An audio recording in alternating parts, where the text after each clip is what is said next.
Vous parlez de l'arriéré judiciaire, c'est vrai qu'il gangrène la justice aujourd'hui. Est-ce qu'il n'y a pas moyen de rendre la justice un peu plus en amont et de trouver des solutions plus rapides, plus efficaces?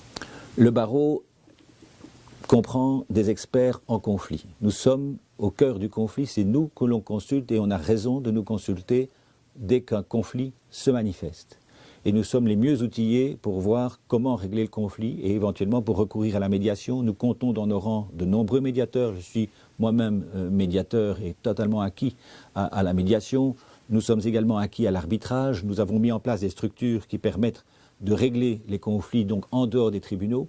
Mais nous travaillons aussi la main dans la main, et c'est également dans notre serment, dans le respect de la magistrature et dans le respect des juges qui font leur travail. Et aujourd'hui, c'est l'occasion d'ailleurs de le dire, ils sont confrontés à de très grandes difficultés, notamment budgétaires, suite à des restrictions qui leur sont imposées. Ils travaillent dans des conditions difficiles. Le barreau est solidaire, et je serai solidaire si je suis un jour bâtonnier, je serai solidaire de la magistrature pour qu'elle puisse faire son travail et aussi pour que les avocats facilitent ce travail.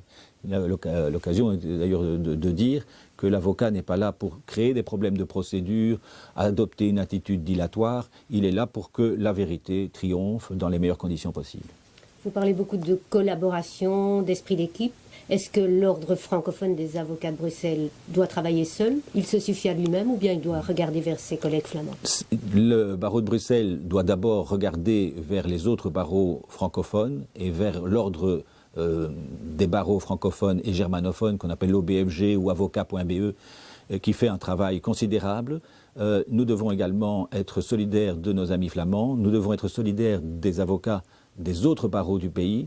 Et il est important, plus que jamais, que nous parlions d'une même voix. Les notaires le font, les huissiers de justice le font, nous pouvons le faire, nous avons une communauté de pensée, parfois nous ne l'exprimons pas de la même façon, mais nous sommes capables de régler les problèmes ensemble et de nous adresser ensemble, par exemple, au ministre de la Justice pour lui faire comprendre nos doléances qui sont légitimes et nous comprendrons bien sûr aussi les doléances du ministre de la Justice.